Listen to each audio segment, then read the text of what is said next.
Bonjour à tous. Par un vote qui vient d'avoir lieu du Congrès américain, l'État profond impose la guerre. Essentiellement, ce vote concerne l'Ukraine, mais également exacerbation de toutes les crises et tous les foyers de tension du monde. Moyen-Orient, Taïwan, Chine, et ça correspond, c'est tout à fait la carte de la stratégie OTAN 2030, qui est une stratégie de Troisième Guerre mondiale. Alors on va voir les conséquences pratiques de ce vote, qui n'est pas le dernier, c'est une étape, attention.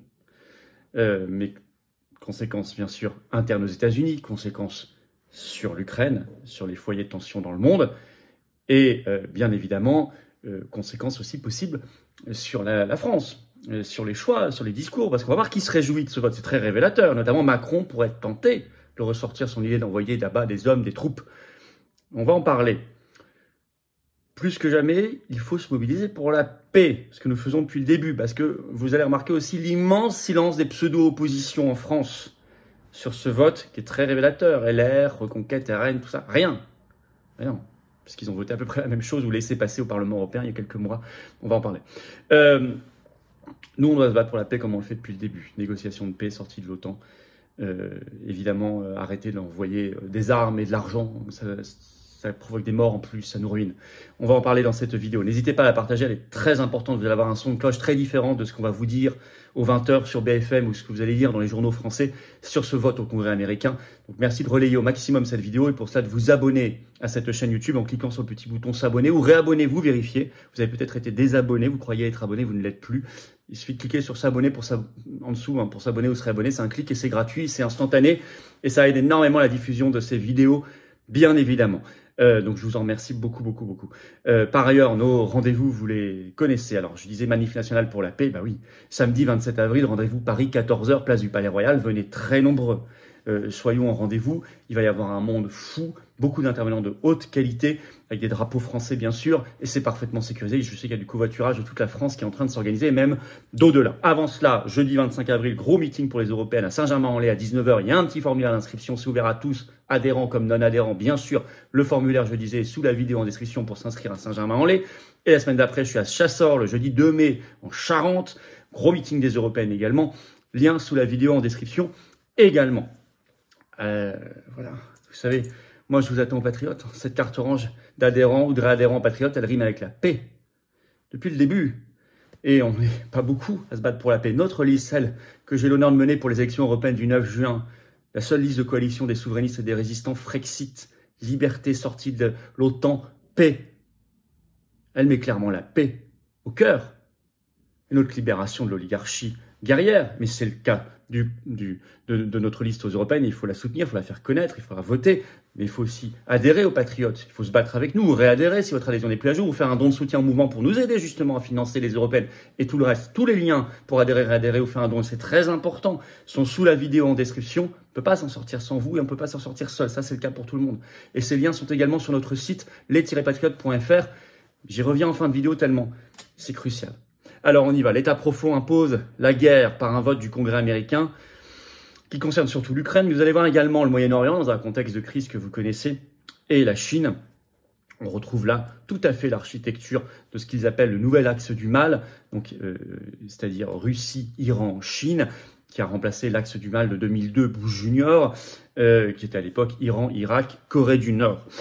Un vote qui excite, qui finance, qui nourrit toutes les crises mondiales, mais aussi la corruption, les détournements, et qui va revenir largement dans des poches américaines aussi, bien sûr.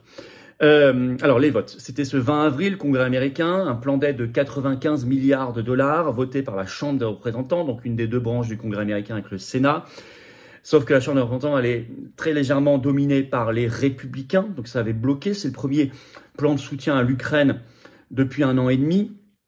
Le Sénat doit voter la suite de ce plan normalement la semaine prochaine. Alors justement, sur les 95 milliards, il y a 60,8 milliards pour l'Ukraine. La majeure partie pour l'Ukraine de Zelensky. Donc je disais, c'est le premier plan financier américain pour l'Ukraine depuis 1 an et demi parce que les Trumpistes bloquaient. Et là, on va voir ce qui s'est passé. Alors ça a été voté par 310 votes contre 112 et en réalité, dont... Donc, sur les 310 positifs, 100 républicains, et sur les 112 contre, c'est que des républicains. Donc, 112 républicains. Donc, on voit qu'il y a quand même un peu plus de républicains qui ont voté contre ce plan que pour. 112 contre 100. Et on va voir que ce sont en fait les Trumpistes qui ont voté contre. Alors, les démocrates qui étaient à l'origine, avec Biden, de tout ça, de ce nouveau plan pour l'Ukraine, 60,8 milliards, ont brandi, quand ça a été voté, des drapeaux ukrainiens. Alors, c'est illégal à l'intérieur du Congrès américain. Et puis, j'ai mis la vidéo sur mon réseau Facebook et X, Twitter. Ça a été un déchaînement on se serait cru au stade, hein, d'hystérie, de cris de joie. Enfin, on parle quand même de guerre et de mort, en fait. Hein. Bon, vous allez voir ça. Et alors, qui s'en réjouit? Vous avez Zelensky qui a dit, je cite, « Ce vote sauvera des milliers et des milliers de vies ». Vous avez, parmi ceux qui s'en sont réjouis, comme le note TV5 Monde dans un article du 20 avril, le titre « Zelensky, l'OTAN et l'Union européenne saluent l'aide américaine ». Je vais vous lire un extrait, c'est très très révélateur. Je vais... Hop. Voilà. À l'issue du vote à Washington, les réactions ont rapidement afflué du côté des alliés occidentaux de Kiev, notamment au sein de l'Union européenne. Un jour d'optimisme pour l'Europe, a estimé Berlin par la voix de la chef de la diplomatie allemande, Annalena Baerbock, après que le président du Conseil européen, donc l'Union européenne, Charles Michel, a lui assuré que l'Occident envoie un message clair au Kremlin. Le chef de l'OTAN, Jens Stoltenberg, a pour sa part salué une aide qui renforce notre sécurité à tous en Europe et en Amérique du Nord. Joe Biden a dit que ce vote était, je cite, au rendez-vous de l'histoire. Les macronistes se sont réjouis, notamment la tête de liste Renaissance aux Européennes, Valérie Hayet. Et puis, les oppositions, j'ai cherché LR, Reconquête RN, Silence Radio. Puis je vous rappelle qu'en octobre dernier, le 18 octobre 2023, ces partis-là ont tous voté, sans aucune exception, leurs eurodéputés voter ou abstention, donc laisser passer les facilités pour l'Ukraine de l'Union européenne, c'est-à-dire 50 milliards d'euros pour l'Union européenne et une perspective d'adhésion à l'UE et à l'OTAN. Ça, c'est le bilan des eurodéputés RN et LR et soutenu verbalement, puisqu'ils ne sont pas au Parlement européen pour l'instant. Pardon, ils y sont avec Nicolas B, pardon, donc ils ont voté aussi par Reconquête. Voilà, donc ils ont tous voté. Donc ça, c'est très révélateur, les réactions. Alors, selon Le Monde, une grande partie, je cite, le 20 avril, dans un article, une grande partie de l'enveloppe servira aussi à reconstituer les stocks de l'armée américaine et reviendra aux usines d'armement aux États-Unis. Voilà. Donc ça va enrichir certains. Ça ira également, vous le savez, dans des prédateurs financiers comme BlackRock. Ça ira dans la corruption et le détournement. Je rappelle que selon tous les classements internationaux, l'Ukraine est l'un des pays les plus corrompus du monde. Je vous rappelle cette histoire dont personne ne parle en France, à part nous. Il y a 2 mois environ, 16 milliards d'euros d'aide de l'Union européenne à l'Ukraine ont disparu. C'est même Zelensky qui l'a dit, 16 milliards. Ça va entretenir évidemment la guerre, mais c'est fait pour ça. Et si l'OTAN, Biden, l'Union européenne, Macron, etc. sont ravis, c'est bien que ça va entretenir la guerre. Donc, ça va créer des milliers de morts supplémentaires, notamment ukrainiens. Alors que, de toute façon, ça ne changera pas les équilibres. L'Ukraine perd et c'est perdu. Politico le notait encore dans une grande enquête le 17 avril. Le titre « L'Ukraine se dirige vers la défaite ». Je vais vous lire un extrait. Vous allez voir que ce n'est pas qu'une question d'argent. C'est perdu. Je cite Politico. « Le moral parmi les troupes est sombre. » On parle de l'Ukraine. Abaissé par les bombardements incessants, un manque d'armes, des pertes sur le champ de bataille. Dans les villes, à des centaines de kilomètres du front, les foules de jeunes hommes qui faisaient la queue pour rejoindre l'armée dans les premiers mois de la guerre ont disparu. De nos jours, les recrues éligibles esquivent le repêchage, passent plutôt leurs après-midi dans des boîtes de nuit. Beaucoup ont complètement quitté le pays. Comme je l'ai découvert, ça c'est le journaliste qui parle, en faisant un reportage en provenance d'Ukraine au cours du dernier mois, l'image qui a émergé de dizaines d'entretiens avec les dirigeants politiques, les officiers militaires et les citoyens ordinaires en Ukraine est celle d'un pays qui glisse vers le désastre. Voilà, ça c'est un reporter de Politico qui a passé des mois sur place, qui a parlé à tout le monde, qui vous dit c'est un pays qui glisse vers le désastre, qui se dirige vers la défaite selon le titre de l'article. Donc c'est vraiment de l'argent pour rien, si ce n'est engraisser certains, et la corruption, et de l'argent qui va revenir aux États-Unis, et entretenir la guerre. Stratégie 2030. À tel point d'ailleurs, c'est tellement foutu en Ukraine que le 18 avril, Zelensky a promulgué une loi dite controversée selon les médias français, je cite, sur la mobilisation militaire qui va augmenter les sanctions contre les réfractaires ukrainiens, qui va abaisser de 27 à 25 ans l'âge pour les appelables et qui va supprimer la clause de démobilisation des soldats qui ont été mobilisés en Ukraine plus de 36 mois. Donc la boucherie, l'abattoir.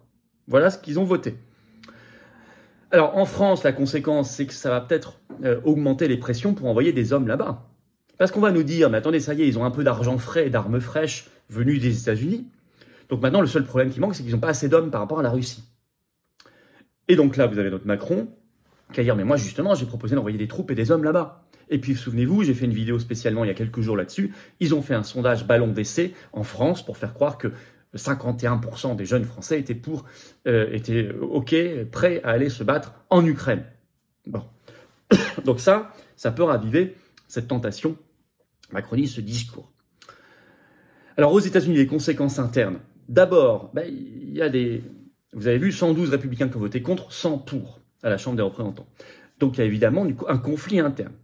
Et il se trouve que le président républicain de la Chambre des représentants, Mike Johnson, est maintenant sur la sellette, notamment des élus trumpistes qui veulent le dégager. Alors ça a été noté par Fox News le 20 avril, le titre « Les rebelles du Parti républicain sont essentiellement ceux qui ont voté contre ce plan à l'Ukraine et qui sont essentiellement des trumpistes, menacent d'évincer Mike Johnson ».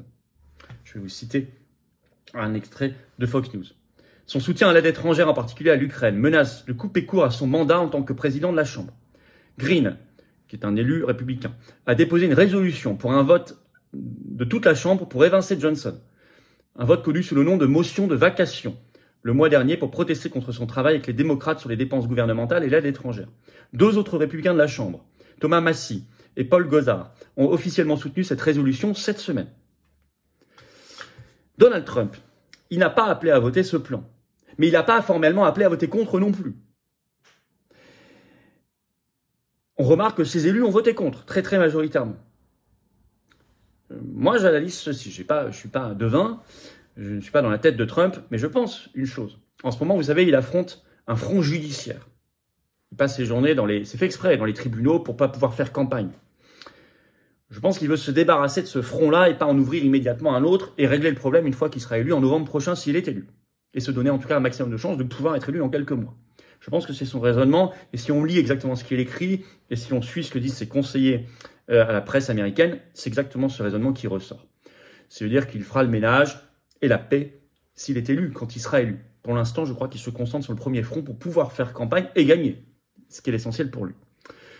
En tout cas, ces élus ont très majoritairement voté contre le plan là-bas. Alors, donc ça, c'est le premier jour. Alors, il n'y avait pas que ça dans ce plan de 95 milliards de dollars. On va aller plus vite sur le reste. C'est des sommes plus petites, mais tout le reste veut exacerber aussi les crises mondiales. C'est très cohérent. Moyen-Orient, il y a eu 13 milliards de dollars d'assistance militaire à Israël qui ont été votés. Ça va prolonger encore plus ce qui se passe à Gaza, qui est un carnage épouvantable. Moi, je demande de cesser le feu depuis le début et qui, en plus, ne sert les intérêts de personne, la sécurité, pas personne dans la région. Donc, c'est pas du tout ce qu'il faut faire pour prolonger tout cela, mais c'est exactement l'effet que ça va avoir. Et ça peut exciter les tensions aussi avec l'Iran, ce qui est bien le but, puisque je vous ai expliqué à quel point l'État profond américain veut se payer l'Iran depuis des années et des années. On se souvient des déclarations d'Hillary Clinton dès 2008. C'est l'inverse de ce qu'il fallait faire. C'est pour ça qu'ils l'ont fait, parce que c'est l'État profond aux manettes. Pareil sur Taïwan, là, il y a 8 milliards de dollars pour Taïwan dans ce plan. C'est un autre foyer de tension qu'ils veulent absolument créer. Tout ça est cohérent, ça se retrouve, ça se recoupe avec la stratégie 2030 de l'OTAN qui avait été signée à Bruxelles en juin 2021 et qui vise 2 ennemis mondiaux, la Russie et la Chine. On se retrouve là-dessus dans ce plan, évidemment. Et par ailleurs, il y a également dans ce qui a été voté au Congrès une menace d'interdiction du réseau social TikTok aux États-Unis si, je cite, TikTok ne coupe pas ses liens avec la Chine. Donc là aussi, un ciblage contre la Chine, stratégie OTAN 2030, bien sûr. On retrouve toutes les marottes de l'État profond américain, des bellicistes, des faucons. Bon. Alors, tout ça, c'est un vote de guerre, surtout sur l'Ukraine, on le voit bien, de crise, de tension. On n'attendait pas autre chose de l'État profond. Ça excite déjà, on le voit bien, les otanistes, les otanolâtres chez nous. Ça peut exciter, je dis, les macronistes pour envoyer des troupes. On ne pourra pas compter sur les pseudo-oppositions. Je vous ai fait remarquer leur silence radio absolu et leur vote dans le même sens au Parlement européen il n'y a pas longtemps. Et également, on se souvient du vote début mars 2024 à l'Assemblée nationale en France pour l'accord militaire France-Ukraine qu'ils ont voté ou alors se sont abstenus, n'ont pas voté contre, notamment le RN. Bon, pour nous, je vous le dis depuis le début, nous avons besoin d'une France libre, sortie de l'Union européenne et de l'OTAN pour défendre ses intérêts nationaux et la paix. Et ça suppose notamment l'arrêt de tout envoi d'armes et d'argent. Pas 1 euro vers l'Ukraine de Zelensky, pas une arme. Nous avons des besoins d'argent considérables pour l'hôpital, nos paysans, nos personnes âgées, les personnes qui sont dans la rue, l'école, tous les services publics. Enfin, la France a plus de 3 000 milliards d'euros de dette publique, etc. Pas 1 euro, pas une arme. Recherche des négociations et de la paix, dialogue avec la Russie, obligatoire. Ça, c'est notre discours constant. On n'est pas nombreux à le tenir, hein.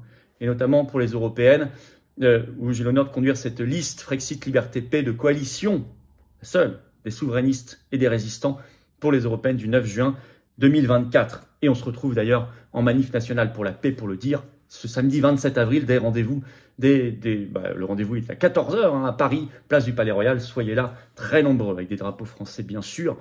Et avant ça, inscription sous la vidéo en description au meeting de Saint-Germain-en-Laye le jeudi 25 avril. C'est ouvert à tous, bien sûr. Merci de partager cette vidéo, vous abonner pour cela à cette chaîne YouTube en cliquant sur le petit bouton s'abonner en dessous. C'est un clic et c'est gratuit. Vous êtes abonné à la chaîne et ça aide à la viralité, à toucher de nouvelles personnes qui vont nous découvrir. C'est très important pour la paix. Défendons plus que jamais la paix. Faisons-le aux patriotes. Venez adhérer dès maintenant. Venez réadhérer si vous n'êtes plus à jour dès maintenant. Faites un don si vous le pouvez au mouvement pour nous aider à financer ces manifs et surtout les européennes. Ça coûte 1 million d'euros à la charge des candidats. C'est pas l'État qui paye. Les bulletins de vote y compris et tout ça. Dès maintenant. Adhésion, réadhésion, pour le faire, c'est le premier lien sous la vidéo en description. Faire un don, c'est le deuxième juste en dessous. Adhésion, adhésion, j'ai mis également le lien en commentaire épinglé, en petite fiche sur l'écran maintenant, et dans quelques secondes, en lien sur l'écran. Vous choisissez tous ces liens, par ailleurs, se retrouvent sur notre site les-patriotes.fr, bien sûr, ainsi que tout notre programme pour les européennes, détaillé thème par thème, bien sûr. C'est 2 tiers de défiscalisation, d'adhérer, de réadhérer, de donner. Ça fait baisser concrètement, massivement, vos impôts à vous. Surtout que votre compteur fiscal a été remis à zéro le 1er janvier 2024. 2 tiers de défiscalisation, c'est-à-dire que si vous mettez 70 euros, ça enlève combien? Ça enlève 43 euros et quelques. Si vous mettez 2000 euros, ça enlève 1330 euros et quelques. Si vous mettez 10 euros, ça enlève 6,67 euros, etc. Bravo aux donateurs, aux réadhérents, bienvenue. Aux nouveaux adhérents patriotes et vive la France.